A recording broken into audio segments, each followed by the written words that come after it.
¿Hasta dónde llega la fe? Más allá de cualquier límite imaginable.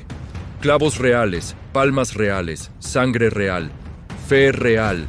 Cada año, sin excepción, miles de hombres, torsos desnudos, se golpean hasta sangrar, kilómetros, descalzos, bajo el sol, y en su rostro hay paz. La iglesia lo condena. Ellos continúan. El cerebro bloquea el dolor. 100 veces más potente que la morfina. Rubén Enaje, 30 años crucificado, no por locura, por promesa. El clavo atraviesa la palma, el martillo cae, y él cierra los ojos. Paz. En medio del horror, la multitud contiene la respiración. Los flagelantes entran al mar. La sal limpia las heridas, y el ciclo se cierra. Hasta el próximo Viernes Santo. ¿Por qué lo hacen? La ciencia tiene respuestas, pero no todas. El Vaticano dice, basta. El pueblo dice, imposible. 4 siglos de tradición. Ningún decreto lo detiene. La herencia colonial española llevada al extremo más absoluto. ¿Fervor o fanatismo? La pregunta no tiene respuesta fácil. Hoy en Crónicas del Mesías, analizamos la Semana Santa más peligrosa. Con rigor científico y respeto absoluto. Crucifixiones que te dejarán sin palabras. Flagelantes que sangran kilómetros. Ciencia que no entiende la fe. Fe que no entiende la ciencia. ¿Dónde termina la devoción? ¿Y dónde empieza el fanatismo? Quédate. La respuesta te sorprenderá. ¿Hasta dónde es capaz de llegar el ser humano para demostrar su fe? ¿Es el dolor un puente hacia lo divino o una herencia de un pasado oscuro? En la Semana Santa, mientras el mundo observa procesiones de arte y silencio, en ciertos rincones del planeta, el ritual se vuelve físico, sangriento y extremo. En este episodio de Resúmeme la vida, exploramos la psicología del sacrificio y los ritos que desafían los límites de la medicina y la razón moderna. No hablamos de teatro. Hablamos de hombres y mujeres que entregan su cuerpo como una ofrenda viva, buscando una catarsis que las palabras no pueden explicar. Analizamos cómo la cultura y la geografía moldean estas prácticas, convirtiendo el dolor en una moneda de cambio para obtener favores celestiales o perdón.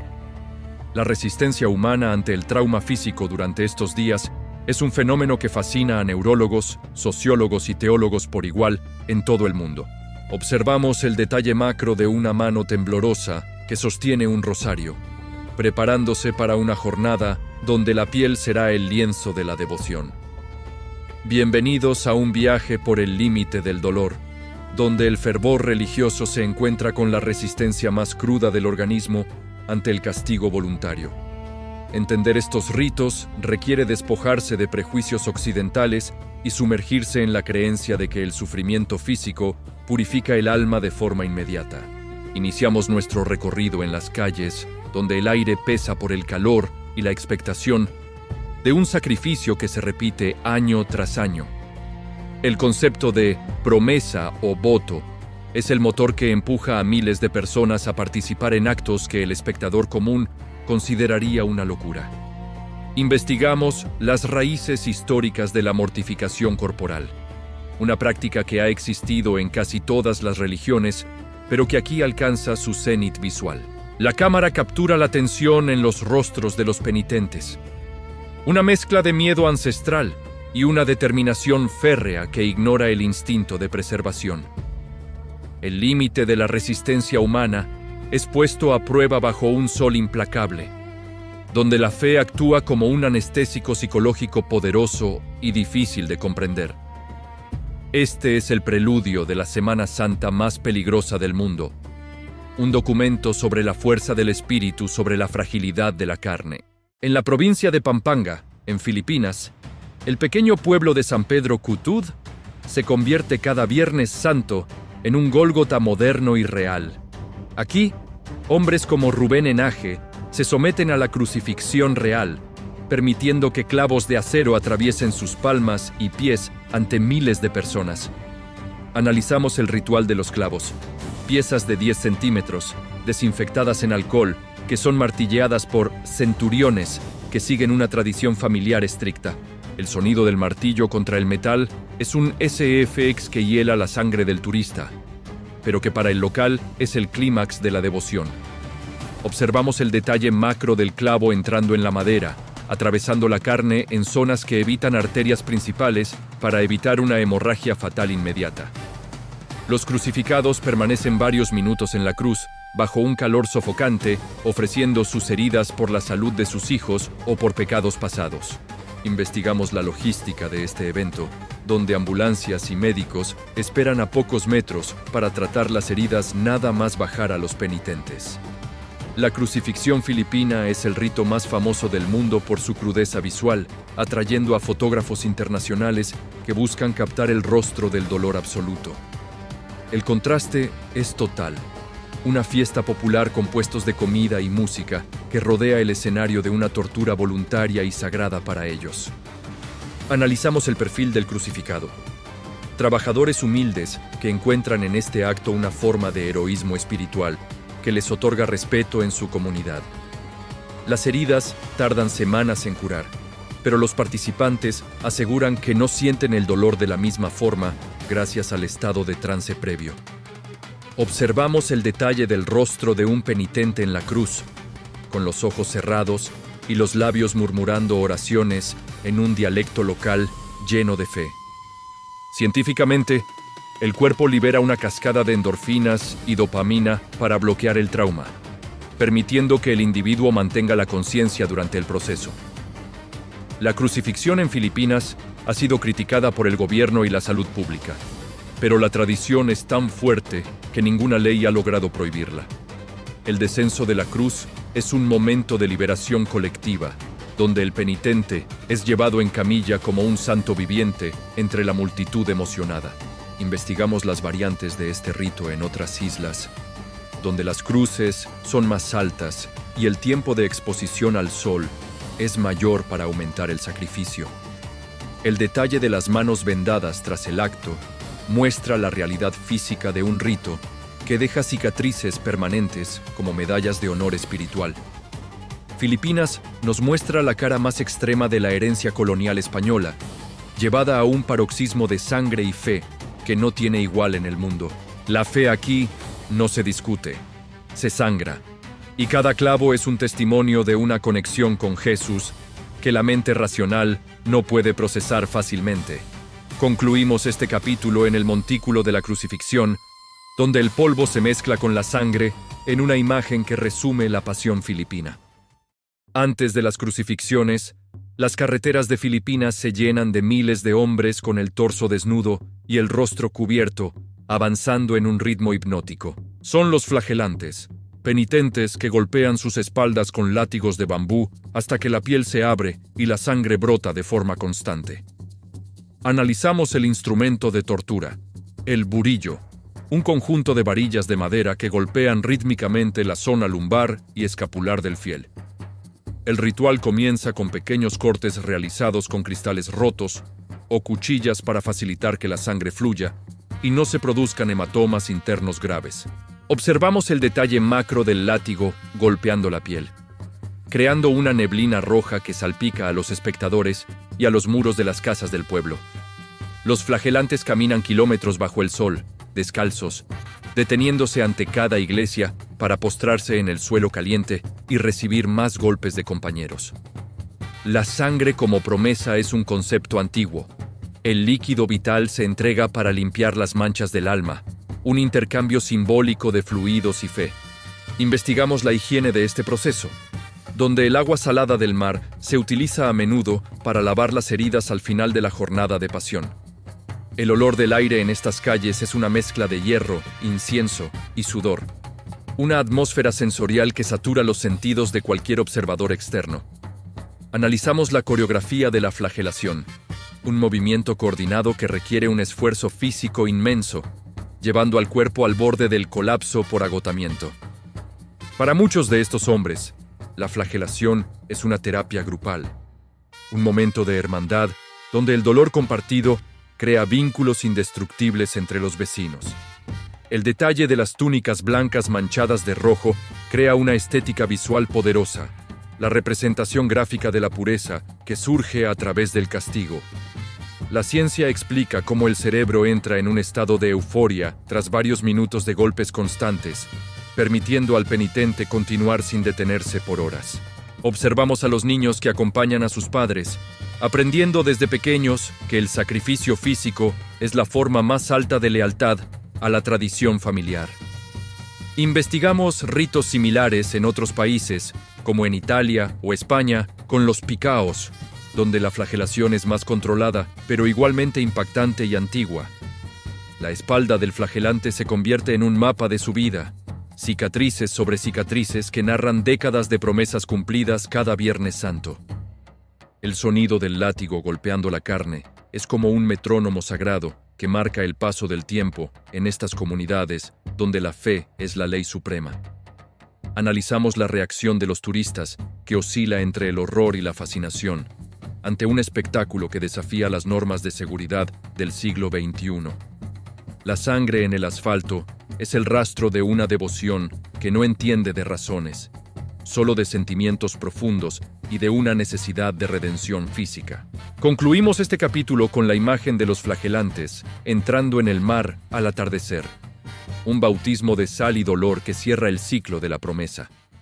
Para entender este fenómeno, debemos entrar en la mente del penitente y analizar los procesos químicos y psicológicos que ocurren durante el dolor extremo. El cerebro, ante un trauma físico prolongado, libera endorfinas que actúan como morfina natural, produciendo un estado de trance y una alteración de la conciencia. Analizamos la teoría de la señalización. El sacrificio costoso comunica a la comunidad que el individuo es confiable, leal y está profundamente comprometido con el grupo. El dolor actúa como un mecanismo de reset psicológico, permitiendo al individuo liberar culpas reprimidas y sentir que ha pagado su deuda con la divinidad. Investigamos el concepto de sincronía sagrada, donde el dolor compartido libera oxitocina, fortaleciendo la cohesión social de pueblos que viven en la precariedad. Observamos el detalle del ojo de un penitente, dilatado por el esfuerzo y la liberación de adrenalina, reflejando un estado mental que trasciende la realidad diaria. Para el antropólogo, estos ritos son una forma de control sobre el propio cuerpo en entornos donde la vida es incierta, y la pobreza es una constante real. La psicología del dolor nos dice que la privación y el castigo voluntario pueden generar visiones y experiencias místicas que el bienestar nunca proporcionaría al hombre. Analizamos el efecto del espectador. La presencia de la multitud y las cámaras refuerza la determinación del penitente, convirtiendo su dolor en un acto público. Investigamos cómo el cerebro procesa la memoria del dolor. Los penitentes a menudo olvidan el sufrimiento agudo y solo recuerdan la sensación de paz posterior. El dolor se convierte en un lenguaje, una forma de comunicación no verbal con un Dios que ellos perciben como un juez que exige pruebas de amor físicas. Observamos la preparación mental previa, que incluye ayunos y vigilias de silencio, diseñados para debilitar el ego y preparar el sistema nervioso para el trauma. La ciencia de la religión sugiere que estos ritos extremos son tecnologías del espíritu, diseñadas para forzar una ruptura con la cotidianidad y entrar en lo sagrado. El sacrificio no es una búsqueda del dolor por el dolor, sino del dolor como medio para alcanzar un estado de gracia y aceptación social y espiritual. Concluimos este análisis psicológico entendiendo que la carne es solo el vehículo para una transformación que ocurre en lo más profundo del cerebro humano. ¿Qué dice la Iglesia oficial ante estos espectáculos de sangre? La postura del Vaticano ha sido, históricamente, de una desaprobación prudente pero constante. La jerarquía católica en Filipinas y en el mundo pide a los fieles que expresen su fe a través de la caridad y la oración, no de la automutilación física. Analizamos las encíclicas y comunicados donde se advierte que Cristo ya realizó el sacrificio definitivo y que no es necesario repetir su dolor físicamente hoy. Sin embargo, la Iglesia se enfrenta al catolicismo popular, una fuerza imparable donde las tradiciones locales son más fuertes que los dogmas dictados desde Roma. Investigamos la tensión entre los sacerdotes locales, que a menudo deben permitir estos ritos para no perder el contacto con sus comunidades más devotas y humildes. Observamos la imagen de un obispo filipino pidiendo moderación, mientras a pocos metros los flagelantes continúan su procesión, ignorando las recomendaciones oficiales. Para el Vaticano, estos ritos rozan el fanatismo y pueden dar una imagen distorsionada de la fe cristiana ante el mundo moderno y secularizado de hoy. Analizamos cómo la Iglesia ha intentado limpiar estas prácticas a lo largo de los siglos, sustituyendo la sangre por actos de penitencia simbólica y procesiones estéticas. El conflicto es cultural. Lo que en Europa se ve como barbarie, en el sudeste asiático se percibe como la forma más honesta y valiente de devoción religiosa.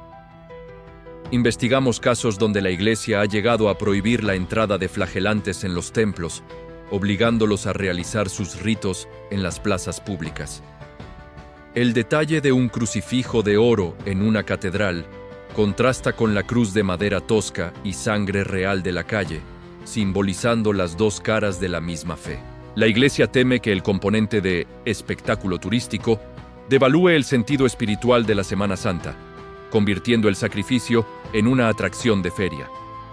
Analizamos el papel de la educación religiosa en la reducción de estos ritos en algunas zonas, frente al aumento del fervor en otras debido a la crisis social actual. El Vaticano mantiene su línea. La fe debe ser luz, no oscuridad. Debe ser vida, no una búsqueda deliberada del daño físico y el trauma corporal.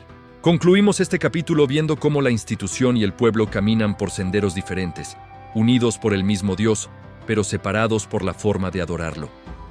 Al terminar nuestro viaje por la Semana Santa más peligrosa del mundo, la pregunta queda en el aire. ¿Es esto fervor auténtico o un fanatismo peligroso?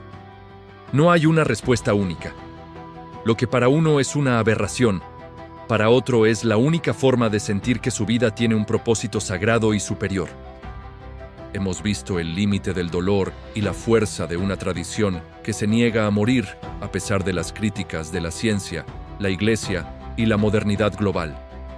Si este análisis de los ritos extremos te ha impactado, suscríbete a Crónicas del Mesías para seguir explorando las fronteras de la cultura y la fe humana.